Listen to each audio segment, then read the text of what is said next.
Ambani news ಗೆ ಸ್ವಾಗತ. ಪ್ರತಿದಿನ ನ್ಯೂಸ್ ಅಪ್ಡೇಟ್ಗಾಗಿ ಸಬ್ಸ್ಕ್ರೈಬ್ ಮಾಡಿ, ಲೈಕ್ ಮಾಡಿ, ಶೇರ್. ರಾಜ್ಯ ಪೊಲೀಸ್ ಇಲಾಖೆಗೆ ಮತ್ತೊಂದು ಕಳಂಕ.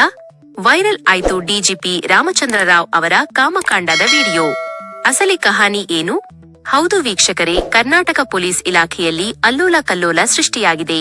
ಹಿರಿಯ ಐಪಿಎಸ್ ಅಧಿಕಾರಿ ಡಿಜಿಪಿ ರಾಮಚಂದ್ರ ರಾವ್ ಅವರದ್ದು ಎನ್ನಲಾದ ಖಾಸಗಿ ಕ್ಷಣದ ವಿಡಿಯೋವೊಂದು ಈಗ ಸಾಮಾಜಿಕ ಜಾಲತಾಣದಲ್ಲಿ ಫುಲ್ ವೈರಲ್ ಆಗಿದೆ.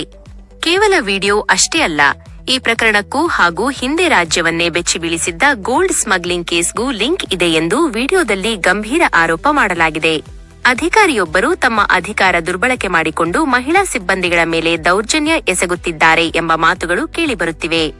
ಆದರೆ ಈ ಆರೋಪಗಳನ್ನ ತಳ್ಳಿ ಹಾಕಿರೋ ಮೂಲಗಳು ಇದೆಲ್ಲ ಎಐ ಅಥವಾ ಡೀಫೇಕ್ ತಂತ್ರಜ್ಞಾನದ ಸೃಷ್ಟಿ ಎಂದು ಸಮಜಾಯಿಷಿ ನೀಡುತ್ತಿವೆ. ಇದು ನಿಜಕ್ಕೂ ಎಐ ವಿಡಿಯೋನಾ ಅಥವಾ ಒರಿಜಿನಲ್ ವಿಡಿಯೋನಾ? ಇದು ಗೊತ್ತಾಗಬೇಕಂದ್ರೆ ಕೇವಲ 24 ಗಂಟೆಯೊಳಗೆ ವಿಡಿಯೋವನ್ನು ಫಾರೆನ್ಸಿಕ್ ಲ್ಯಾಬ್ಗೆ ಕಳಿಸಿ ಸತ್ಯ ಹೊರತನ್ನಿ. ಅಲ್ಲಿಯವರೆಗೂ ಈ ಅಧಿಕಾರಿಯನ್ನು ಸಸ್ಪೆಂಡ್ ಮಾಡಿ ಎಂದು ಸಾರ್ವಜನಿಕ ವಲಯದಿಂದ ಭಾರೀ ಒತ್ತಾಯ ಕೇಳಿಬರ್ತಿದೆ. ಒಟ್ಟಿನಲ್ಲಿ ರಕ್ಷಣೆ ಕೊಡಬೇಕಾದ ಇಲಾಖೆಯಲ್ಲೇ ಇಂತಹ ಆರೋಪಗಳು ಕೇಳಿ ಬಂದಿರೋದು ನಿಜಕ್ಕೂ ಆಘಾತಕಾರಿ. ಈ ಬಗ್ಗೆ ಸರ್ಕಾರ ಏನು ಕ್ರಮ ಕೈಗೊಳ್ಳುತ್ತೆ ಕಾದು ನೋಡಬೇಕು. ಹೆಚ್ಚಿನ ಅಪ್ಡೇಟ್ಸ್ಗಾಗಿ ನೋಡ್ತಾ ಇರಿ ಅಂಬಾನಿ ನ್ಯೂಸ್ ಟಿವಿ.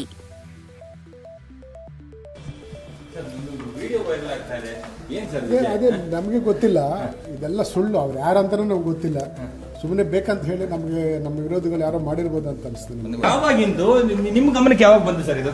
ನಾವು ಇವತ್ತೇ ನೋಡ್ತಾ ಇದ್ದೆ. ನಾನು ಇವತ್ತು ಆ ಟಿವಿನಲ್ಲಿ ನೋಡಿದಾಗ ಯಾರೋ ಫೋನ್ ಮಾಡಿ ಹೇಳಿದ್ರು, ಈಗ ನೋಡಿದ್ದೀನಿ ಅಷ್ಟೇ. ನಮ್ಗೆ ಗೊತ್ತಿಲ್ಲ ಇದೆಲ್ಲ. ಸಿಎಂ ಸಿದ್ದರಾಮಯ್ಯ ಅವರು ಕೂಡ ಮಾಹಿತಿಯನ್ನು ಕೇಳಿದ್ದಾರೆ ಅನ್ನುವಂಥ ಮಾಹಿತಿ ಇದೆ ಸರ್. ಸರ್ ನೀವು ಬಿಡಿ ಸರ್, ಅವ್ರು ಮಾತಾಡ್ತಿದ್ದಾರೆ ಸರ್. ಈಗ ಸರ್ ಸರ್ಕಾರದ ಮಟ್ಟಕ್ಕೂ ಈ ವಿಷಯ ಹೋಗಿದೆ ಅನ್ನುವಂಥದ್ದು ನಮ್ಗೆ ಏನು ಗೊತ್ತಿಲ್ಲ. ಈಗ ಟಿವಿನಲ್ಲಿ ನೋಡಿದ್ರೆ ಸರ್, ಟಿವಿಲಿ ಆದ್ರೂ ಕೂಡ ನೀವೇ ಸ್ಪಷ್ಟವಾಗಿ ಕಾಣ್ತಿರಲ್ಲ ಸರ್. ಅದರಲ್ಲಿ ಜನರೇಟೆಡ್ ಎನಿಥಿಂಗ್ ಕಾಣ್ತದ್ರಿ, ಅದು ನಮ್ಗೆ ಗೊತ್ತಿಲ್ಲ. ಆಯ್ತು, ಷಡ್ಯಂತ್ರ ಮಾಡಿದ್ರೆ ಅಂದ್ರೆ ಯಾರು